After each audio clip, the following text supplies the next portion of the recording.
बिस्मिल्लाहिर्रहमानिर्रहीम। नाजरीन, तुसी वेख रहे हो SB1 न्यूज़ तो मैं तुहाडा मेज़बान नज़ीर अहमद नाजी अपने प्रोग्राम पंजाबी दुनिया दे नाल। नाजरीन, अज मैं जिहड़ी स्टोरी तुहाडे नाल साझी कर रहा है इश्क मुहब्बत तो शुरू होने वाली दास्तान कतल ते जाके मुक्की है। यह सारी वारदात, यह सारे वाकयात किस तरह होए, ਇਹਦੇ ਵਿੱਚ ਕਿਹੜੀਆਂ चीज़ां ऐसियां सन जिन्होंने यह कतल करवाया। कुछ हकीकत ऐसियां भी ने ਜਿਹੜੀਆਂ रूटीन के उत्ते लोगों को नहीं पता, लेकिन जदों की जानकारी ली गई तो कुछ ऐसे राज जिहड़े ने सामने आए कि अगर शायद वो राज जिहड़े ने राज ही रहिंदे जे यह वारदात ना होंदी तो किसी बंदे नूं उन्हां दे बारे च कोई पता ना लगता। हर बंदा यही सोचता कि यह जिहड़ी एक वारदात हो गई है, एक मामूल की वारदात है, यह गैरत के नाम के उत्ते कतल है। तो नाजरीन, आओ असी अपना अज का प्रोग्राम शुरू करने। पंजाबी का एक शेर है, इश्क आप भी अवला उहदे कम भी अवले, ते जिहदे पेश पै जावे कख छड्डदा नहीं पल्ले। जिला सरगोदा, तहसील शाहपुर, उत्थों दे रिहायशी अरफान ते सुमेरा बीबी जेड़े मंडी बहाउद्दीन दे विच ढोक कासब इलाका थाना सदर एक डेरे दे उत्ते सीरी मजदूर सन ते पिछले 4 सालों तो वो मंडी बहाउद्दीन ऐसे डेरे उत्ते मेहनत मजदूरी कर रहे सन तो उन्होंने वक्त गुजर रहा सी। मोरहा 29 मार्च की सुबह पता लगा कि थाने सदर के इलाके दे विच मुविया ढोक कासब एक डेरे उत्ते 2 मियाँ बीवी नूं फैर मार के कतल कर दिता गया। फैर किन्ने मारिया यह अजे तक कोई पता नहीं। वक्त गुजरता रहा, 10 वज गया, 11 वज गया। उस तो बाद जो FIR दर्ज हुई तो पता लगा कि मरण वाले अरफान और सुमेरा जिहड़े ने इन्होंने कुछ 4 साल पहला पसंद की शादी की सी, जिहदा इहदे घर वालियां नूं बड़ा दुख सी ते उन्होंने मौका पा के इन्हों सुमेरा बीबी दे भाई ने इत्थे इलाका थाना सदर ढोक कासब दे विच उस डेरे उत्ते आके जिथे रिहायश पजीर सन इन्हों कतल कर दिता। नाजरीन, यह रूटीन की एक गलबात सी, ये रूटीन के ही मामला सन। अगर उस कतल दे विच एक 4 साला बच्चा जिहड़ा ना, वो 4 माह का बच्चा, 4-5 महीने उस बच्चे की उम्र है, वो ना बच जाता। जो तो पता लगा कि ये एक 4-5 महीने का बच्चा है जिहड़ा इस वारदात दे विच बच गया, तो अंदर का एक साफी जा गया। उन्हें सोचा कि उस बच्चे का भी पता करना चाहिए कि उसका की हाल है। माँ तो उसकी मर गई है तो प्यो भी वह मर गया, तो जिहड़ा वो सीरी है, जिहड़ा मुलाजम है एक चौधरी साहब का 4-5 लाख का वह मकरूज है, बल्कि शायद वो तो भी ज़्यादा ही होवे। वो इतने पिछले 4 सालों तो कम पिया करता है। उस बच्चे नूं ज़ाहिर है वो मकरूज इस वास्ते ने कि उन्होंने कोई माली हालात इतने ठीक नहीं। तो सोचा उस बच्चे का हुण की बनना होएगा। इंजे ही मैं उहदे ते सोचना शुरू कर दिता तो मैं थाने सदर मंडी बहाउद्दीन दा रुख किया। टैलीफोन के उत्ते SHO थाना सदर मुजाहिद अब्बास धाड़ीवाल उन्होंने नाल गल की तो उन्होंने दसिया कि वह अज वेले नहीं, वो किसी वारदात के सिलसिले दे विच किसी रेड के उत्ते ने ते रात नूं आउण गए। तो जब उन्होंने कोलों पुछया कि ढोक कासब दे विच होने वाला जिहड़ा दोहरा कतल है वह मुलजम जिहड़ा वो तुहाडे कोल बंद है, उन्होंने दसिया बई इस केस जिहड़े तफ्तीशी ने वो सब इंस्पैक्टर लतीफ़ साहब ने ਜਿਹੜੇ रसूल चौकी के इंचार्ज ने तो मुलजम भी रसूल चौकी। प्रोफैशनल जर्नलिस्ट कौंसल के सदर आजिमद इकबाल गोंदल तो मलक रऊफ जुबैर, इन्हों के उत्ते एक मुश्तमिल पैनल रसूल चौकी वाले पासे टुर पिया ताकि इस वारदात की खबर लैनी चाहिए है।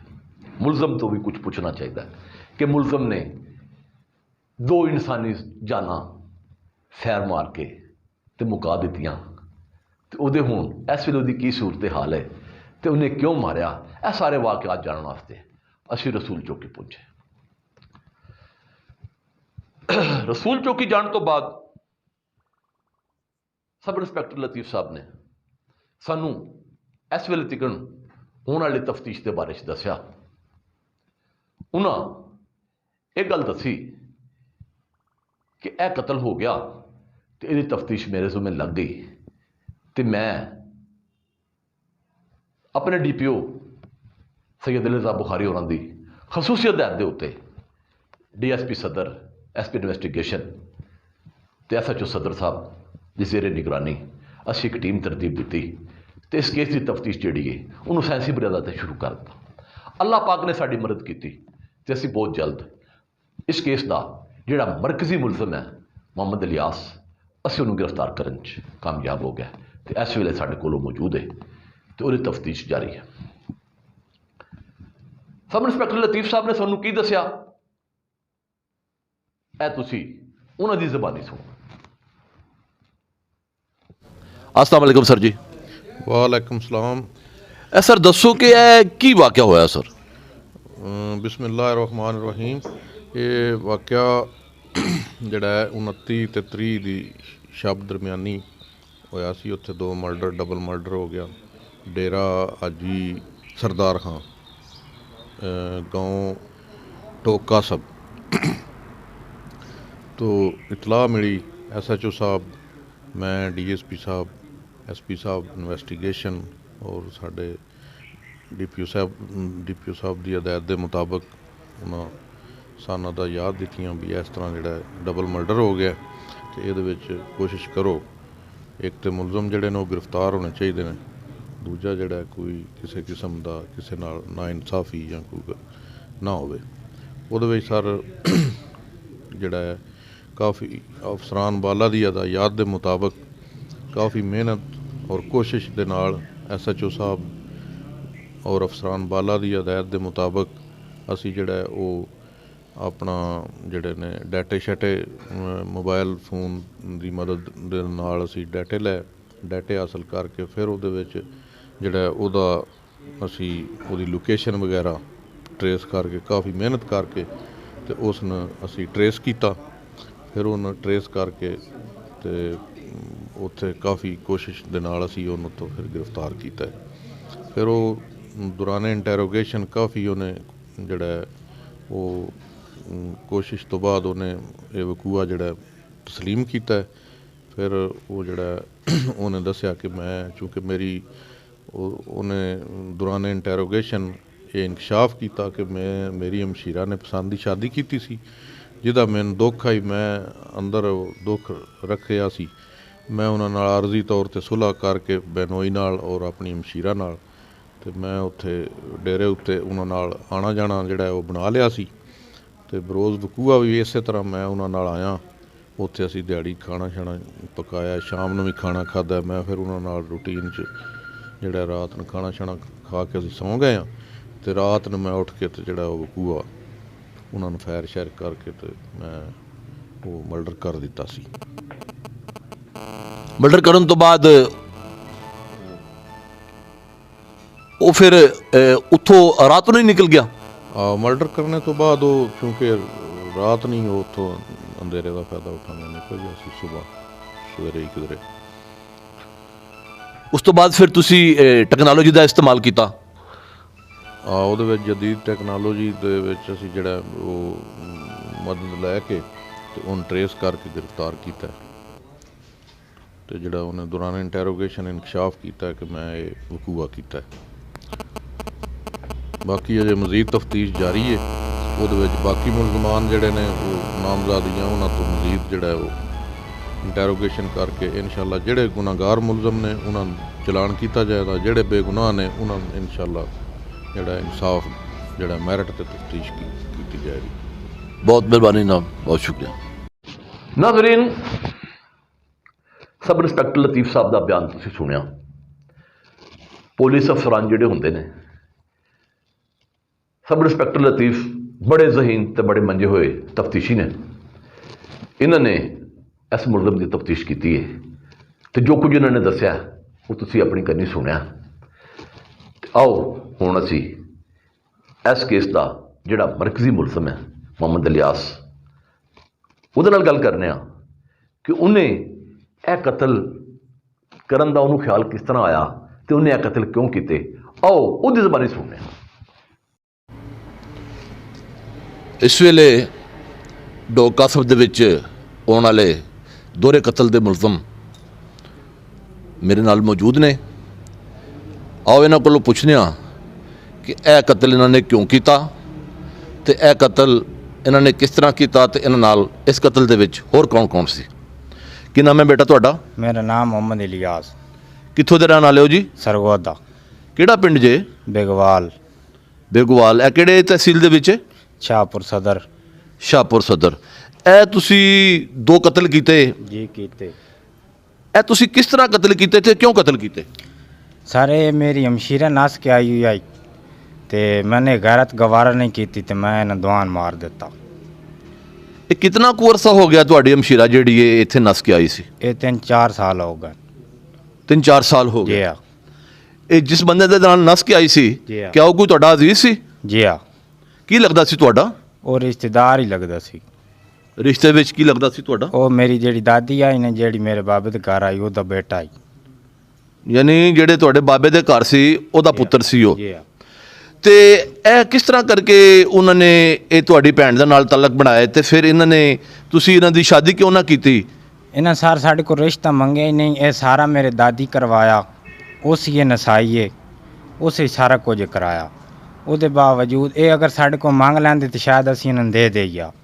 ਇਹਨੇ ਸਾਡੇ ਨਾਲ ਜ਼ਿਆਦਤੀ ਕੀਤੀ, ਇਸ ਜ਼ਿਆਦਤੀ ਦੇ ਬਦਲੇ ਮੈਂ ਇਹਨਾਂ ਨੂੰ ਕਤਲ ਕੀਤਾ।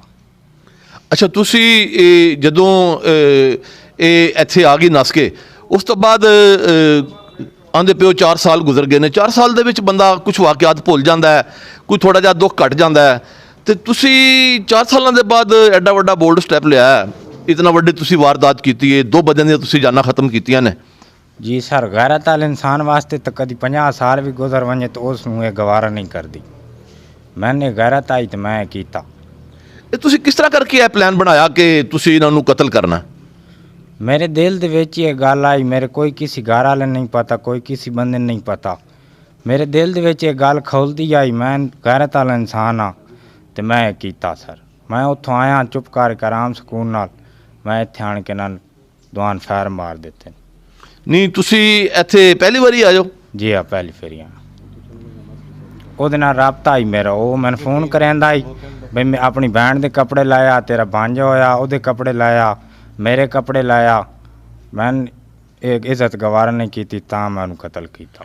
ਨਹੀਂ, ਇਹ ਤੁਸੀਂ ਤੁਹਾਨੂੰ ਉਹ ਫੋਨ ਕਰਦਾ ਰਿਹਾ, ਇਹਦਾ ਮਤਲਬ ਹੈ ਤੁਹਾਡਾ ਤੇ ਉਹਨਾਂ ਦਾ ਆਪਸ 'ਚ ਰਾਬਤਾ ਹੈ ਸੀ? ਜੀ ਰਾਬਤਾ ਹੈ ਸੀ। ਉਹ ਮੈਨੂੰ ਡਿਸਟਰਬ ਕਰਿੰਦਾ ਹੀ, ਤੰਗ ਕਰਿੰਦਾ ਹੀ ਫੋਨ ਕਰਕੇ, ਤੇਰਾ ਭਾਂਜਾ ਹੋਇਆ, ਤੂੰ ਆਪਣੀ ਭੈਣ ਨੂੰ ਕੱਪੜੇ ਲੈ ਕੇ ਦੇ, ਮੈਨੂੰ ਕੱਪੜੇ ਲੈ ਕੇ ਦੇ, ਮੈਂ ਤੁਹਾਡਾ ਬੁਣੀਆਂ ਇਹ ਉਹ। ਮੈਂ ਕਿਹਾ ਠੀਕ ਹੈ, ਮੈਂ ਤੈਨੂੰ ਲੈ ਕੇ ਪਵਾ ਕੇ ਆਉਸਾਂ। ਇਹ ਫਿਰ ਤੁਸੀਂ ਬਕਾਇਦਾ ਇਹਨਾਂ ਨੂੰ ਮਾਰਨ ਦਾ ਪ੍ਰੋਗਰਾਮ ਕਦੋਂ ਬਣਾਇਆ? ਮੈਂ ਉਸ ਦਿਹਾੜੇ ਹੀ ਉਸ ਸੁਬਹ ਮੈਨੂੰ ਕਾਲ ਕੀਤੀ ਵੀ ਕੱਪੜੇ ਲੈ ਕੇ ਆ। ਮੈਂ ਕਿਹਾ ਮੈਂ ਅੱਜ ਕੱਪੜੇ ਲੈ ਕੇ ਆ ਰਿਹਾ, ਮੈਂ ਅੱਜ ਤੈਨੂੰ ਕੱਪੜੇ ਪਵਾ ਕੇ ਆਉਸਾਂ ਤੇ ਮੈਂ ਇਹ ਕੰਮ ਕਰ ਦਿੱਤਾ। ਕਿਸ ਤਰ੍ਹਾਂ ਕਰਕੇ ਤੁਸੀਂ ਇੱਥੇ ਪਹੁੰਚੇ ਤੇ ਕਿਸ ਤਰ੍ਹਾਂ ਕਰਕੇ ਤੁਸੀਂ ਉਹਨਾਂ ਦੇ ਕੋਲ ਪਹੁੰਚੇ? ਅਪਰੋਚ ਤੁਸੀਂ ਕਿਸ ਤਰ੍ਹਾਂ ਕੀਤੀ? ਮੈਨੂੰ ਫੋਨ ਤੇ ਗੱਲ ਮੈਂ ਉਹਦੀ ਕਰਾਈ ਰਸਤੇ ਤੇ ਆਣ ਕੇ, ਤੇ ਉਹ ਆਇਆ ਮੇਰੇ ਨਾਲ ਤੇ ਮੈਂ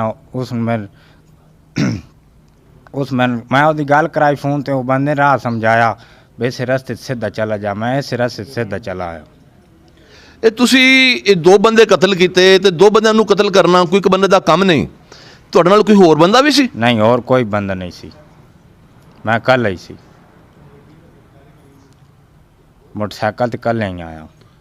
ਯਾਨੀ ਤੁਸੀਂ ਸਰਗੋਦੇ ਤੋਂ ਮੋਟਰਸਾਈਕਲ ਤੇ ਆਏ ਹੋ? ਜੀ ਇਹ मोटरसाइकिल ਤੇ ਆਇਆ। ਕਿਸ ਵੇਲੇ ਚੱਲੇ ਸੋ ਸਰਗੋਦੇ ਤੋਂ? ਮੈਂ ਉਹ ਤੋਂ ਸਵੇਰ 12 ਵਜੇ ਚੱਲਿਆ ਸਾਂ। ਤੇ ਇੱਥੇ ਕਿੰਨੇ ਵਜੇ ਪਹੁੰਚੇ ਸੋ? ਇੱਥੇ ਮੈਂ 3 ਵਜੇ 3:30 ਵਜੇ ਪਹੁੰਚਾ। ਤੇ ਸਿੱਧਾ ਤੁਸੀਂ ਉਸ ਡੇਰੇ ਤੇ ਚਲੇ ਗਏ ਜਿੱਥੇ ਰਹਿੰਦੇ ਸਨ? ਜੀ ਇਹ ਉੱਥੇ ਹੀ ਆ ਸਿੱਧਾ। ਅੱਛਾ। ਜੀ ਉਹ ਤੇ ਮੇਰੇ ਰਾਬਤਾ ਹੀ ਉਹ ਮੈਨੂੰ ਤੱਕ ਰਿਹਾ ਜਿਸ ਵੇਲੇ ਦੂਰ ਆਸ ਮੈਂ ਉਸ ਮਨ ਸੱਦਿਆ ਆ ਜਾ। ਮੈਂ ਅੱਗੇ ਪਹੁੰਚ ਆਇਆ ਉਹਦੇ ਕੋਲ। ਅੱਛਾ। ਜੀ ਤੁਹਾਨੂੰ ਮਿਲਣ ਤੋਂ ਬਾਅਦ ਤੁਹਾਡੀ ਭੈਣ ਨੇ ਤੁਹਾਨੂੰ ਕਿਹੜੀਆਂ ਗੱਲਾਂ ਕੀਤੀਆਂ? ਉਸ ਕੋਈ ਗੱਲ ਨਹੀਂ ਮੈਨੂੰ ਕੀਤੀ। ਉਹ ਤਾਂ ਮੇਰੇ ਨਾਲ ਫੋਨ ਤੇ ਇਤਨੀ ਗੱਲ ਹੀ ਨਹੀਂ ਸੀ ਕਰਦੀ।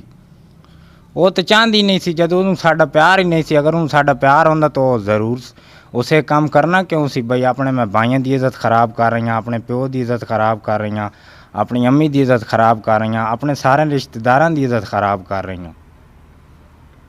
ਤੁਹਾਨੂੰ ਪਤਾ ਹੈ ਕਿ ਹੁਣ ਤੁਹਾਨੂੰ ਬੜੀ ਲੰਮੀ ਸਜ਼ਾ ਹੋਵੇਗੀ? ਇਹ ਤਾਂ ਕੋਈ ਪਤਾ ਨਹੀਂ। ਤੁਸੀਂ 2 ਬੰਦਿਆਂ ਦਾ ਕਤਲ ਕੀਤਾ ਹੈ, ਤੁਹਾਨੂੰ ਪਤਾ ਹੈ ਕਿ ਇਹਦੀ ਕਿੰਨੀ ਸਖਤ ਸਜ਼ਾ ਹੈ? ਅੱਲਾ ਹੀ ਜਾਣਦਾ ਅੱਜ ਕਿਤਨੀ ਸਖਤ ਸਜ਼ਾ ਹੈ। ਅੱਲਾ ਪਾਕ ਸਜ਼ਾ ਦੇਣੇ ਵਾਲਾ ਹੁੰਦਾ। ਨਹੀਂ, ਜਦੋਂ ਤੁਸੀਂ ਕਤਲ ਕੀਤਾ 2 ਬੰਦਿਆਂ ਦਾ ਤੁਸੀਂ ਕਤਲ ਕੀਤਾ, ਤੁਹਾਡੇ ਜ਼ਿਹਨ ਦੇ ਵਿੱਚ ਕਿਸੇ ਕੋਨੇ ਦੇ ਵਿੱਚ ਇੱਕ ਵਾਰੀ ਵੀ ਇਹ ਖੌਫ ਨਹੀਂ ਪੈਦਾ ਹੋਇਆ ਕਿ ਮੈਂ ਇੱਕ ਬਹੁਤ ਵੱਡਾ ਜੁਰਮ ਕਰ ਰਿਹਾ, 2 ਬੰਦਿਆਂ ਦੀਆਂ ਜਾਨਾਂ ਖਤਮ ਕਰ ਰਿਹਾ ਮੈਂ? ਸਰ ਉਹਨਾਂ ਨੂੰ ਵੀ ਖੌਫ ਹੋਣਾ ਚਾਹੀਦਾ ਹੈ ਕਿ ਅਸੀਂ ਕਿਤਨੀ ਇੱਜ਼ਤ ਖਰਾਬ ਕਰ ਰਹੇ ਹਾਂ। ਇਹਨਾਂ ਲੋਕਾਂ ਦੀ ਕਿਤਨੀ ਇੱਜ਼ਤ ਹੋ ਸੀ। ਇਹਨਾਂ ਦੀ ਇਹ ਪਿੰਡ ਦੇ ਵਿੱਚ ਕਿਵੇਂ ਚੱਲ ਰਿਹਾ, ਉਹ ਸਨ ਸਿਰ ਢਾਹ ਕੇ ਚੱਲਦੇ ਹਾਂ ਅਸੀਂ ਸਰ। ਸਨ ਇਸੇ ਵਾਸਤੇ ਮੈਂ ਮਜਬੂਰ ਹੋ ਗਿਆ ਸਨ। ਨਾਜ਼ਰੀਨ, ਮੈਂ ਰਸੂਲ ਚੌਕੀ ਤੋਂ ਵਾਪਸ ਆਇਆ। ਜਦੋਂ ਮੈਂ ਆਪਣੇ ਬੱਚਿਆਂ 'ਚ ਬੈਠਾ ਤੇ ਮੇਰਾ ਇੱਕ ਛੋਟਾ ਜਿਹਾ ਬਣ ਗਿਆ ਵਲੀ ਹੈਦਰ। ਜਦ ਮੈਂ ਉਹਨੂੰ ਵੇਖਿਆ ਤੇ ਮੈਨੂੰ ਉਹ 4-5 ਮਹੀਨਿਆਂ ਦਾ ਰਿਜ਼ਵਾਨ ਵੀ ਯਾਦ ਆ ਗਿਆ, ਜਿਹਦਾ ਨਾ ਤੇ ਇਸ ਦੁਨੀਆ ਦੇ ਵਿੱਚ ਪਿਓ ਹੈ ਤੇ ਨਾ ਹੀ ਉਹਦੀ ਮਾਂ। ਮੈਂ ਸੋਚਿਆ ਕਿ ਇਸ ਬੱਚੇ ਦਾ ਕੀ ਕਸੂਰ ਹੈ। ਅਜੇ ਇਹ ਵੀ ਗੱਲ ਨਹੀਂ ਦੱਸ ਸਕਦਾ ਕਿ ਉਹਨੂੰ ਭੁੱਖ ਲੱਗੀ ਹੈ ਜਾਂ ਤਰੇ, ਉਹਨੂੰ ਕਿਹੜੀ ਸ਼ੈ ਚਾਹੀਦੀ ਹੈ। ਕਿਆ ਉਹ ਦੱਸ ਸਕਦਾ ਹੈ ਕਿ ਮੇਰੇ ਪੇਟ 'ਚ ਇਸ ਵੇਲੇ ਦਰਦ ਹੈ? ਨਾਜ਼ਰੀਨ, ਉਹ ਬੱਚਾ ਜਿਹੜਾ ਹੈ ਉਹਦਾ ਦਰਦ ਸਿਰਫ ਮਾਂ ਨੂੰ ਹੀ ਪਤਾ ਹੁੰਦਾ ਹੈ ਕਿ ਮੇਰਾ ਜਿਹੜਾ ਬੱਚਾ ਹੈ ਇਹਨੂੰ ਇਸ ਵੇਲੇ ਕਿਸ ਚੀਜ਼ ਦੀ ਲੋੜ ਹੈ। ਕਿਆ ਇਹ ਦੁੱਧ ਪੀਣਾ ਚਾਹੁੰਦਾ ਹੈ? ਕਿਆ ਇਹ ਪਾਣੀ ਪੀਣਾ ਚਾਹੁੰਦਾ ਹੈ? ਕਿਆ ਇਹਨੂੰ ਕਿਸੇ ਦਵਾਈ ਦੀ ਲੋੜ ਹੈ? ਕਿਤੇ ਇਹਦੇ ਪੇਟ 'ਚ ਦਰਦ ਤੇ ਨਹੀਂ ਹੈ? ਇਹਦਾ ਗਿੱਲਾ ਤੇ ਨਹੀਂ ਹੋਈ, ਦੀ ਨੈਪੀ ਤੇ ਨਹੀਂ ਕਿਹੜੀ ਗਿੱਲੀ ਹੋਈ? ਮੈਂ ਇਹਨਾਂ ਸਾਰੀਆਂ ਚੀਜ਼ਾਂ ਨੂੰ ਜਾਣਦੀ ਹੁੰਦੀ। ਮੈਂ ਸੋਚ ਰਿਹਾ ਸੀ ਕਿ ਉਹਨੂੰ ਕੌਣ ਪੁੱਛਦਾ, ਉਹ ਕਿਹਨੂੰ ਦੱਸਦਾ ਹੋਏਗਾ, ਉਹਦਾ ਦਰਦ ਕੌਣ ਮਹਿਸੂਸ ਕਰਦਾ ਹੋਏਗਾ। ਤੇ ਨਾਜ਼ਰੀਨ, ਇਸ ਸੋਚ ਦੇ ਨਾਲ ਮੈਂ ਆਪਣੀ ਜੇਬ ਦੇ ਵਿੱਚੋਂ ਉਸ ਮੁਕੱਦਮੇ ਦੀ FIR ਕੱਢੀ, ਉਹਨੂੰ ਪੜ੍ਹਨਾ ਸ਼ੁਰੂ ਕਰਤਾ।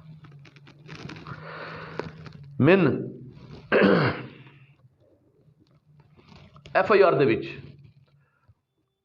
ਮਕਤੂਲ ਅਰਫਾਨ ਦਾ ਭਾਈ ਅਲਤਾਫ, ਜਿਹੜਾ ਇਸ ਮੁਕੱਦਮੇ ਦਾ ਮੁਦਈ ਹੈ, ਉਹਦਾ ਨੰਬਰ ਲੰਬਾ। ਮੈਂ ਪਤਾ ਨਹੀਂ ਨਾ ਚਾਹੁੰਦਿਆਂ ਹੋਇਆ ਵੀ ਉਹਨੂੰ ਟੈਲੀਫੋਨ ਕਰਤਾ ਤੇ ਮੈਂ ਪੁੱਛਣਾ, ਯਾਰ ਇਸ ਵਾਰਦਾਤ ਦੇ ਵਿੱਚ ਜਿਹੜਾ ਬੱਚਾ ਬਚ ਗਿਆ ਸੀ ਰਿਜ਼ਵਾਨ, ਜਿਹਦੀ ਉਮਰ ਕੋਈ ਇਸ ਵੇਲੇ 4 ਤੋਂ 5 ਮਹੀਨੇ ਹੈ, ਉਹਦਾ ਕੀ ਹਾਲ ਹੈ? ਉਹਦੀ ਕੀ ਸੂਰਤ ਹਾਲ ਹੈ? ਉਹ ਇਸ ਵੇਲੇ ਉਹਨੂੰ ਕੌਣ ਸੰਭਾਲ ਰਿਹਾ? ਤੇ ਨਾਜ਼ਰੀਨ, ਉਹਨੇ ਮੈਨੂੰ ਦੱਸਿਆ ਕਿ ਉਹ ਰੋਂਦਾ ਹੈ। ਉਹਦੇ ਰੋਣ ਦਾ ਸੁਣ ਕੇ ਤੇ ਮੈਨੂੰ ਇਸ ਗੱਲ ਦਾ ਪਤਾ ਲੱਗ ਗਿਆ ਕਿ ਉਹ ਕਿਉਂ ਰੋਂਦਾ ਹੈ। ਉਹ ਬੜਾ ਪਰੇਸ਼ਾਨ ਹੈ, ਉਹ ਬੜਾ ਬੇਚੈਨ ਹੈ। ਨਾਜ਼ਰੀਨ, ਮਾਂ ਦੀ ਮਮਤਾ ਜਿਹੜੀ ਹੁੰਦੀ ਹੈ ਨਾ, ਮਾਂ ਦਾ ਜਿਹੜਾ ਪਿਆਰ ਹੁੰਦਾ ਹੈ, ਜਦੋਂ ਬੱਚਾ ਮਾਂ ਦੀ ਛਾਤੀ ਨਾਲ ਲੱਗਦਾ ਤਾਂ ਦੁਨੀਆ ਦੇ ਸਾਰੇ ਦੁੱਖ ਭੁੱਲ ਜਾਂਦਾ ਹੈ। ਉਹ ਇਹ ਵੀ ਨਹੀਂ ਵੇਂਦਾ ਕਿ ਉਹਨੂੰ ਕਿੱਥੇ ਤਕਲੀਫ ਹੈ, ਉਹਨੂੰ ਕੋਈ ਜ਼ਖਮ ਵੀ ਹੋਇਆ ਕਿ ਨਹੀਂ ਹੋਇਆ, ਉਹ ਕਿਤੇ ਡਿੱਗਾ ਕਿ ਨਹੀਂ ਡਿੱਗਾ। ਨਾਜ਼ਰੀਨ, ਉਸ ਰਿਜ਼ਵਾਨ ਨੇ ਆਪਣੀ ਮਾਂ ਦਾ ਉਹ ਸੀਨਾ ਯਾਦ ਨਹੀਂ ਪਿਆ ਹੁੰਦਾ ਹੋਣਾ ਜਿਹਦੇ ਨਾਲ ਉਹ ਜੱਫਾ ਮਾਰ ਕੇ ਤੇ ਰਾਤੀ ਸੌਂਦਾ ਸੀ। नाजरीन, मैं इस मुकदमे के मुद्दई ते मकतूल के भरा पूछ बैठा कि यार तुसां 4 साल हो गए ने, 4 साल दे विच कोई कोशिश ही नहीं की कि तुहाडा ते दूजी पार्टी का कोई पैचअप हो जाए, तुहाडी कोई आपस च सुलह हो जाए, तुहाडी कोई ये जिहड़ी नफरत जिहड़ी कोई तुहाडे बच्चों ने गलतियां करतियां ने ਉਹਦੀ कोई तलाफी हो जाए, तुसीं कोई जुर्माना भर लेंदे, कोई अर्जा खर्चा भर लेंदे, इसका राजीनामा करा दे ताकि यह सारी चीज़ें जड़ियाँ ने खतरे तो बाहर हो जादियाँ। तो उन्हें एक बड़ा ठंडा जिहा साह भर के आख्या कि जनाब राजीनामा हो गया सी, असां दूजे टब्बर ने 1,25,000 रुपया भी दिता ते कुरान पाक ते साडी ये गल मुकी कि असीं आपस च राजीबाजी हाँ, साडे दिलों दे विच कोई कदूरता नहीं, लिहाजा असीं बिल्कुल ठीक हाँ ते असीं भी बेगम जिहा हो गया, लापरवाह जिहा हो गया। लेकिन वो जिहड़ी कुड़ी सी ना सुनैरा, जिहड़ी मेरे भरा दी बीवी सी जिन्हों कतल करता गया, वो कहती सी कि मेरे पेकियां दा कोई भी साथ नहीं जे। उन्हें ना तो कदे अपने किसी पेके बंदे नूं फोन किया ते ना उन्होंने कभी घर गई, ना उन्होंने मिलने की कभी कोशिश की। जब वो आउंदे सन ना तो फिर भी वो उन्होंने तो दूर ही रहती सी। इत्थे कभी किसी विआह शादी उत्ते कोई सज्जे खब्बे कभी कोई उन्होंने नाल टाकरा हो जाना तो उन्हें अवॉइड ही उन्होंने तो करना। नाज़रीन, मैं उन्होंने पूछा यार तुसां राजीनामा कर लिया तो फिर ये क्यों हो गया? उन्हें कहा जी ये किस तरह हो गया है, यह तो नहीं मैंने पता, लेकिन मैं तुहानूं एक गल दसां कि यह जिहड़ी सुनैरा दे नाल मेरे भरा ने निकाह कीता सी ना, उहदे पिछे एक गल है। मैं आख्या जी वो किहड़ी गल? मैं थोड़ा जिहा चौंकिया। उन्हें कहा कोई 15 साल पहलां दी गल है। मेरी माँ हयाता बीबी ते सुनैरा दा दादा हयात मेरी मां लै गया तो उन्हें मेरे प्यो को तलाक लैके उहदे नाल निकाह कर लिया। साडी मां सानू छड्ड के टुर गई। साडे प्यो ने बड़िया मुश्किलों के नाल सानू पालिया। असी निक्के ते सां, लेकिन एडे भी निक्के नहीं सन कि असी हालात नूं ना समझते। असां हालात नूं बड़ी बारीकबीनी दे नाल साडा मुशाहदा है। कितनियां कितने दुख असी बर्दाश्त किए, कितनियां मुसीबत, रोटी सानू किस तरह लभी, पानी सानू किस तरह लभा, मजदूरी मेहनत किस तरह करते रहे, कितनियां तंगियां आईयां, कितनियां तुरशियां आईयां। एक दिहाड़े मेरा भरा मैनू कहता है कि यार हयात की जिहड़ी पोतरी है ना सुनैरा बीबी, वो मैनू बड़ी चंगी लगती है। उन्हें मेरे नाल सलाह की कि साडी मां ने सुनैरा दा दादा लै गया सी ते मैं चाहना वही मैं भी सुनैरा नाल शादी करा। वो कहता भी रात की गल सुन के ते मैं अंदर खाते गल की कि सानू ये साक लभ जाए। लेकिन जो उन्होंने साक का नाम सुनिया तो उन्होंने मैनू इंज का जवाब दिता कोरा। उन्होंने कहा ऐ कभी सोचियो भी ना, बहरहाल सानू रिश्ता ना लभा। मेरे बिरार फान ने सुनैरा बीबी के नाल तल्लकात बना लिया। वो उन्होंने मिलन गिरन लग गया, जिहदे कि उहदी मां तैरा बीबी ने भी पता सी। सुनैरा दी मां जिहड़ी तैरा बीबी है, ये भी किसी अमजद नामी बंदे के नाल ताल्लुक सन, जिहड़ा कि उन्हां दा कोई अजीज ही सी। इस गल का सुनैरा नूं पता सी कि मेरी मां दे अमजद नाल ताल्लुक ने, ते लिहाजा उन्होंने इरफान दे नाल जदों दे ताल्लुक बने तो उन्हें बिल्कुल अपनी मां नूं कहा कि मैं तेन जाननी हाँ तो मेरा भी गुजारा हुण इरफान तो बगैर नहीं होंदा। लिहाजा दोवें मावां धीआं एक दूजे की आराजदार भी सन, एक दूजे के बारे पूरी पूरी जानकारी रखदियां सन, एक दूजे नूं वो मिलदियां रहियां। वो जदों अमजद नूं मिलदा सी ते सुनैरा नूं पता हुंदा सी, ते जदों इरफान सुनैरा नूं मिलण आउंदा सी ते उहदी मां उन्हां नूं पूरा पूरा तहफ़्फ़ुज़ दिंदी सी। नाज़रीन, वक्त गुजरता रहा, इस गल नूं 2 तो 2.5 साल लग गए तो कोई 4 साल पहला एक दिहाड़े सुनैरा ने ते इरफान ने आपस में सलाह की कि हुण इस तरह छुप छुप के मिलना, कुछ इन्हां दे इश्क की लाद भी हो गई सी, जिहड़ा ये आपस में मिलते गिलते सन, लोगों नूं पता लग गया सी ते उन्होंने ये फैसला किया कि सानू हुण निकाह कर लेना चाहिए। लिहाजा ਉਹ ਘਰੋਂ ਨੱਸ ਆਏ। ਨੱਸ ਕੇ ਤੇ ਉਹਨਾਂ ਨੇ ਨਿਕਾਹ ਕਰ ਲਿਆ। ਨਿਕਾਹ ਕਰਨ ਤੋਂ ਬਾਅਦ ਉਹ ਇੱਥੇ ਮੰਡੀ ਬੋਲਦੀ ਨੂੰ ਡੋਕ ਕਾਸਬ ਦੇ ਵਿੱਚ ਇੱਕ ਡੇਰੇ ਉੱਤੇ ਆ ਕੇ ਕਿਸੇ ਬੰਦੇ ਦੇ ਨਾਲ ਸੀਰੀ ਰਲ ਗਿਆ। ਜਦੋਂ ਸੁਮੈਰਾ ਬੀਬੀ ਘਰੋਂ ਨੱਸੀ ਤੇ ਉਹਦੇ ਪੁੱਤਰਾਂ ਨੇ, ਉਹਦੇ ਘਰ ਵਾਲਿਆਂ ਨੇ, ਉਹਨਾਂ ਦੀ ਬਰਾਦਰੀ ਨੇ ਤਹਿਰਾ ਬੀਬੀ ਨੂੰ ਇਹ ਗੱਲ ਆਖੀ ਕਿ ਤੈਨੂੰ ਇਹ ਸਾਰੀ ਵਾਰਦਾਤ ਦਾ ਪਤਾ ਸੀ, ਤੈਨੂੰ ਇਹ ਸਾਰੀਆਂ ਗੱਲਾਂ ਦਾ ਪਤਾ ਸੀ, ਤੂੰ ਜਾਣ ਬੁੱਝ ਕੇ ਕੁੜੀ ਨਸਾਈਏ। ਤੇ ਜਦੋਂ ਉਹਨਾਂ ਨੇ ਉਹਨੂੰ ਬਹੁਤਾ ਸਾਰਾ ਤੰਗ ਕੀਤਾ ਤੇ ਉਦੋਂ ਅਮਜਦ ਜਿਹੜਾ ਉਹ ਵੀ ਬੜਾ ਬੇਚੈਨ ਸੀ, ਜਿਹੜਾ ਤਹਿਰਾ ਬੀਬੀ ਦਾ ਆਸ਼ਨਾ ਸੀ, ਜਿਹਦੇ ਨਾਲ ਤਹਿਰਾ ਬੀਬੀ ਦੇ ਤਾਲੁਕ ਸਨ। ਉਹਨੇ ਉਹਨੂੰ ਆਖਿਆ ਕਿ ਚੱਲ ਆ ਅਸੀਂ ਵੀ ਟੁਰ ਚੱਲੀਏ। ਤੇ ਕੋਈ ਸੁਮੈਰਾ ਦੇ ਆਉਣ ਤੋਂ 5 ਦਿਨ ਬਾਅਦ ਹੀ ਤਹਿਰਾ ਬੀਬੀ ਵੀ ਆਪਣੇ ਉਸ ਬੇਲੀ ਨਾਲ ਚਲੀ ਗਈ। ਬਾਅਦ ਦੇ ਵਿੱਚ ਉਹਨਾਂ ਨੇ ਤਲਾਕ ਕਿਸ ਤਰ੍ਹਾਂ ਲਈ ਜਾਂ ਉਹਨਾਂ ਨੇ ਨਿਕਾਹ ਕਿਸ ਤਰ੍ਹਾਂ ਕੀਤਾ, ਇਹ ਇੱਕ ਵੱਖਰੀ ਜਿਹੀ ਗੱਲ ਹੈ। ਬਹਰਹਾਲ ਵਕਤ ਗੁਜ਼ਰਦਾ ਰਿਹਾ। ਕੋਈ 1.5 ਸਾਲ ਬਾਅਦ ਇੱਕ ਬੱਚੀ ਪੈਦਾ ਹੋਈ ਸੁਮੈਰਾ ਬੀਬੀ, ਜਿਹਦਾ ਨਾਮ ਹਾਜਰਾ ਸੀ। ਉਹ ਜਦੋਂ 1 ਸਾਲ ਦੀ ਹੋਈ, ਸਾਲ ਬਾਅਦ ਉਸ ਬੱਚੀ ਦੀ ਡੈਥ ਹੋ ਗਈ। ਤੇ ਫਿਰ ਕੋਈ 4-5 ਮਹੀਨੇ ਪਹਿਲੇ ਅੱਲਾਹ ਪਾਕ ਨੇ ਸੁਮੈਰਾ ਬੀਬੀ ਨੂੰ ਇੱਕ ਬੱਚਾ ਦਿੱਤਾ, ਜਿਹਦਾ ਨਾਮ ਉਹਨੇ ਰਿਜ਼ਵਾਨ ਰੱਖਿਆ। ਤੇ ਰਿਜ਼ਵਾਨ ਦੀ ਉਮਰ ਇਸ ਵੇਲੇ ਕੋਈ 4 ਤੋਂ 5 ਮਹੀਨੇ ਹੈ। ਤੇ ਜਿਹਨੂੰ ਬਿਲਕੁਲ ਵੀ ਨਹੀਂ ਪਤਾ ਕਿ ਉਹਦੀ ਮਾਂ ਕਿਤੇ ਗਈ ਹੈ। ਉਹ ਬੜਾ ਪਰੇਸ਼ਾਨ ਹੈ, ਬੜਾ ਬੇਚੈਨ ਹੈ, ਰੋਂਦਾ ਹੈ। ਉਹਨੂੰ ਵੇਖਿਆ ਨਹੀਂ ਜਾ ਸਕਦਾ। ਤੇ ਸਾਡੀ ਇੱਕ ਹਮਸ਼ੀਰਾ ਹੈ ਜਿਹੜੀ ਲਾਹੌਰ ਹੁੰਦੀ ਹੈ, ਉਹਦਾ ਬੰਦਾ ਉੱਥੇ ਡਰਾਈਵਿੰਗ ਕਰਦਾ ਹੈ, ਉਹਦੇ ਕੋਲ ਔਲਾਦ ਕੋਈ ਨਹੀਂ, ਤੇ ਉਹਨੇ ਰਿਜ਼ਵਾਨ ਨੂੰ ਸੰਭਾਲਣ ਦੀ ਜ਼ਿੰਮੇਵਾਰੀ ਲਈ ਹੈ। ਵੇਖੋ ਹੁਣ ਉਹ ਫੁੱਫੀ ਜਿਹੜੀ ਹੈ ਰਿਜ਼ਵਾਨ ਦੀ ਮਾਂ ਬਣਦੀ ਹੈ ਜਾਂ ਨਹੀਂ ਬਣਦੀ, ਇਹ ਤੇ ਵਕਤ ਦੱਸੇਗਾ। ਬਹਰਹਾਲ ਪਹਿਲੇ ਮਕਤੂਲ ਦੀ ਮਾਂ ਨੇ ਘਰੋਂ ਨਿਕਲ ਕੇ ਤੇ ਕਿਸੇ ਬੰਦੇ ਦੇ ਨਾਲ ਸ਼ਾਦੀ ਕੀਤੀ, ਆਪਣੀ ਮਰਜ਼ੀ ਕੀਤੀ। ਤੇ ਫਿਰ ਮਕਤੂਲਾ ਦੀ ਮਾਂ ਨੇ ਆਪਣੀ ਮਰਜ਼ੀ ਨਾਲ ਕਿਸੇ ਨਾਲ ਸ਼ਾਦੀ ਕੀਤੀ, ਤਾਲਕ ਬਣਾਇਆ ਤੇ ਸ਼ਾਦੀ ਕੀਤੀ, ਟੁਰ ਗਿਆ, ਨਿਕਾਹ ਕਰ ਲਿਆ। ਤੇ ਫਿਰ ਮਕਤੂਲਾ ਜਿਹੜੀ ਹੈ ਇਹ ਵੀ ਇਸੇ ਤਰ੍ਹਾਂ।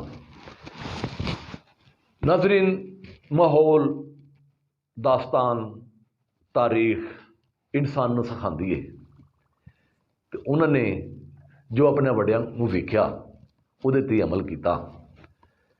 ਇਸ ਵੇਲੇ ਉਹ ਕਤਲ ਹੋ ਗਏ ਨੇ। ਵਕਤ ਤੋਂ ਪਹਿਲਾਂ ਇੱਕ ਨਾਗਹਾਨੀ ਮੌਤ ਉਹਨਾਂ ਦੀ ਹੋ ਗਈ ਹੈ। ਉਹ ਇਸ ਵੇਲੇ ਇੱਕ ਮਾਸੂਮ ਬੱਚਾ 4 ਤੋਂ 5 ਮਹੀਨਿਆਂ ਦਾ ਛੱਡ ਕੇ ਟੁਰ ਗਏ ਨੇ। ਉਹਨਾਂ ਦੀ ਰੂਹ ਵੀ ਬੇਕਰਾਰ ਰਹੇਗੀ ਸਾਰੀ ਜ਼ਿੰਦਗੀ। ਤੇ ਉਹ ਜਿਸ ਬੰਦੇ ਨੇ ਕਤਲ ਕੀਤਾ ਹੈ, ਵੇਖੋ ਕਾਨੂੰਨ ਉਸ ਨੂੰ ਵੀ ਸਖਤ ਤੋਂ ਸਖਤ ਸਜ਼ਾ ਦੇਵੇਗਾ। ਉਹਨੇ ਬੜੇ ਫਖਰ ਨਾਲ ਮੈਨੂੰ ਇਹ ਦੱਸਿਆ ਕਿ ਮੈਂ ਇਹ ਗੈਰਤ ਦੇ ਨਾਮ ਦੇ ਉੱਤੇ ਇਹ ਕਤਲ ਕੀਤਾ। ਤੇ ਬੰਦਾ ਉਹਨੂੰ ਪੁੱਛੇ ਕਿ ਇਹ ਜਹਿਲੀਅਤ ਦੀ ਆਖਰੀ ਸਟੇਜ ਹੈ। ਮੇਰੇ ਕੋਲ ਅਲਫਾਜ਼ ਨਹੀਂ ਹਨ ਕਿ ਮੈਂ ਇਹਦੇ ਬਾਰੇ 'ਚ ਕੀ ਤਬਸਰਾ ਕਰਾਂ। ਉਹਨੇ 2 ਜ਼ਿੰਦਗੀਆਂ ਮੁਕਾ ਦਿੱਤੀਆਂ, 2 ਬੰਦਿਆਂ ਨੂੰ ਉਹਨੇ ਇਸ ਦੁਨੀਆ ਤੋਂ ਹਮੇਸ਼ਾ ਹਮੇਸ਼ਾ ਵਾਸਤੇ ਖ਼ਤਮ ਕਰ ਦਿੱਤਾ। ਔਰ ਆਪ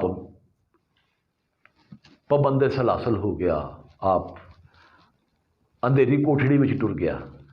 ਵੇਖੋ ਹੁਣ ਕਾਨੂੰਨ ਉਹਨੂੰ ਕੀ ਸਜ਼ਾ ਦਿੰਦਾ ਹੈ। ਇਹਨਾਂ ਦਾ ਰਾਜ਼ੀਨਾਮਾ ਹੁੰਦਾ ਤਾਂ ਇਹਨਾਂ ਨੂੰ ਸਜ਼ਾ ਲੱਭਦੀ ਹੈ, ਤਾਂ ਇਹਨੂੰ ਫਾਂਸੀ ਹੁੰਦੀ ਹੈ, ਤਾਂ ਕੀ ਹੋਏਗਾ ਇਹ ਤੇ ਬਾਅਦ ਦੀ ਗੱਲ ਹੈ। ਲੇਕਿਨ ਨਾਜ਼ਰੀਨ, ਉਹ ਇੱਕ ਰਿਜ਼ਵਾਨ ਜਿਹੜਾ ਉਹਦਾ ਨਕਸ਼ਾ ਮੇਰੇ ਜ਼ਿਹਨ ਦੇ ਉੱਤੇ ਮੌਜੂਦ ਹੈ। ਉਹ ਮੇਰੇ ਜ਼ਿਹਨ ਤੋਂ ਗਾਇਬ ਨਹੀਂ ਹੋ ਰਿਹਾ। ਪਤਾ ਨਹੀਂ ਮੈਂ ਸਾਹਿਬ ਔਲਾਦਾ ਤਾਂ ਵਾਸਤੇ ਰਿਜ਼ਵਾਨ ਨਾਲ ਕੀ ਬਣਨਾ ਹੈ। ਕਿਆ ਉਹਦੀ ਜਿਹੜੀ ਫੁੱਫੀ ਹੈ ਉਹਦੀ ਮਾਂ ਬਣ ਸਕਦੀ ਹੈ? ਬੇਸ਼ੱਕ ਉਹਦਾ ਕੋਈ ਬੱਚਾ ਨਹੀਂ, ਉਹਨੂੰ ਸਾਰਾ ਪਿਆਰ ਤੇ ਦੇਵੇ ਦੀ ਭਤਰੀਆ ਵੀ ਸੂ, ਪਿਓ ਦੀ ਜੱਦ ਵੀ ਸੂ। ਹੋ ਸਕਦਾ ਹੈ ਉਹਨੂੰ ਪਿਆਰ ਤੇ ਲੱਭ ਜਾਵੇ, ਲੇਕਿਨ ਉਹਨੂੰ ਮਾਂ ਨਹੀਂ ਜੇ ਲੱਭਣੀ। ਇਹਦੇ ਨਾਲ ਹੀ ਆਪਣੀ ਮੇਜ਼ਬਾਨ ਮਜ਼ੀਦ ਨਾਜ਼ਰ ਨੂੰ ਇਜਾਜ਼ਤ ਦਿਓ। ਫਿਰ ਵਾਸਤੇ ਰੱਬ ਰਾਖਾ। अस्सलाम वालेकुम।